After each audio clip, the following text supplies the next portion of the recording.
ତାପରେ ଆଖିର ଉପଚାର କାଲି କହିଥିଲି। ଆଜି ଆଉ କେତୋଟି ଜିନିଷ କହୁଛି ଯାହାକି 10-10ଟି ଆପଣ 200 ଥର କରିବେ। ତାଦ୍ୱାରା କ'ଣ ହୁଏ ନା ଆମର ଡାଇବେଟିସ୍ କଣ୍ଟ୍ରୋଲ ହୁଏ, ରକ୍ତଚାଳ ଭଲ ହୁଏ ଏବଂ ମାନସିକ ସ୍ତର ବି ବଢ଼ିଯାଏ, ଭଲ ରୁହେ, ସୁସ୍ଥ ରୁହନ୍ତି ଆପଣ। ଏ ପ୍ରକାର କରିବା ଦ୍ୱାରା ଆପଣ ଦେଖନ୍ତୁ ଆପଣଙ୍କର କିଡ଼ନୀ ଜନିତ ସମସ୍ୟା, ଲିଭର ଜନିତ ସମସ୍ୟା, କ୍ୟାନ୍ସର ଏବଂ BP ସବୁଗୁଡ଼ କଣ୍ଟ୍ରୋଲ ଆସିଯିବ। ଦେଖନ୍ତୁ 1 2 3 4 5 6 8 9 10 ଇଏ ଗୋଟେ ପ୍ରକ୍ରିୟା, ଏଇ ଗୋଟେ 2 4 5 7 8 10 ଏଇ ଗୋଟେ ପ୍ରକ୍ରିୟା।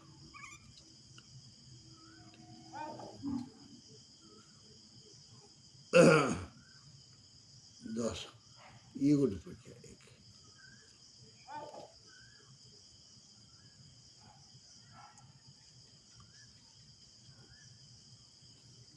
ଇଏ ଗୋଟେ ପ୍ରକ୍ରିୟା।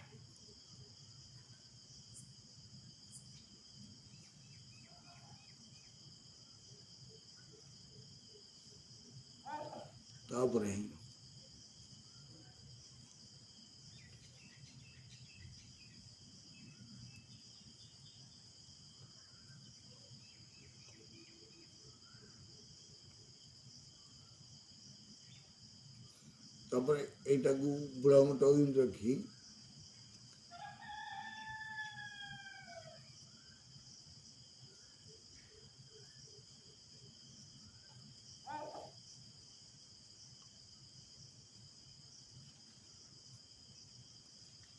ଏମିତି ଆଙ୍ଗୁଠି ପୁରା ବନ୍ଦ ହବନି, ଏଇଭଳି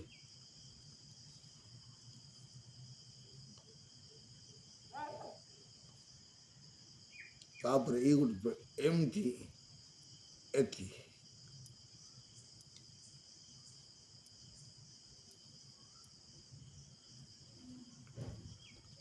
ଏଇସବୁ ପ୍ରକ୍ରିୟାକୁ ଆପଣ 200 ଥର 300 ଥର କରିପାରନ୍ତି। ମୁଁ ପ୍ରତ୍ୟହ ଏଇ ପ୍ରକ୍ରିୟା ସବୁ 200 ଥର ଲେଖା କରିସାରିଛି ଏବଂ ଆପଣଙ୍କୁ ୟାର ଉପକାରିତା ଆପଣ ନିଜେ ନିଜେ ଅନୁଭବ କରିପାରିବେ। ତେଣୁ ଆପଣ ଏଇସବୁ ପ୍ରକ୍ରିୟାକୁ ଦୈନନ୍ଦିନ ସକାଳେ ସନ୍ଧ୍ୟାବେଳେ ଆରମ୍ଭ କରନ୍ତୁ। ଯଦି ଏହା ଭଲ ଲାଗିଲା ତାହେଲେ ମୋତେ ଲାଇକ୍ କରନ୍ତୁ, ସେୟାର କରନ୍ତୁ, ସବସ୍କ୍ରାଇବ୍ କରନ୍ତୁ। ନମସ୍କାର।